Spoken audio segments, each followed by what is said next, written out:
జున్ను ప్రిపేర్ చేయడానికి జున్ను పౌడర్ దొరుకుతుంది షాప్లో, అది తీసుకున్నాను 70 గ్రామ్స్. సో ఆ పౌడర్ ఒక బౌల్లో తీసుకొని అందులో షుగర్ కూడా యాడ్ చేసుకోవాలి. 70 గ్రామ్స్కి మనకి 150 గ్రామ్స్ షుగర్ పడుతుంది. బెల్లం అయితే 100 గ్రామ్స్ సరిపోతుంది, ప్యాకెట్ పైన ఉంటుంది. సో కొంచెం మిల్క్ వేసి ఫస్ట్ మిక్స్ చేసుకోవాలి, లమ్స్ లేకుండా మంచిగా మిక్స్ చేసుకోవాలి. లమ్స్ లేకుండా మిక్స్ చేసిన తర్వాత రిమైనింగ్ మిల్క్ కూడా యాడ్ చేయాలి.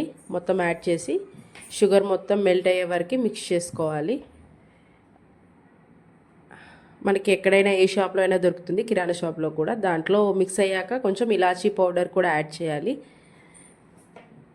ఉంటే కొంచెం మిరియాల పొడి కానీ మీ ఇష్టం, సొంటి పొడి కానీ ఏదైనా యాడ్ చేసుకోవచ్చు. బాగా మిక్స్ చేసిన తర్వాత షుగర్ మెల్ట్ అయిందో లేదో ఒకసారి మళ్ళీ చెక్ చేసుకోండి. షుగర్ మెల్ట్ అయితే దాన్ని ఒక బౌల్లో వాటర్ తీసుకొని దాన్ని ఆవిరిపైన బాయిల్ చేయాలి.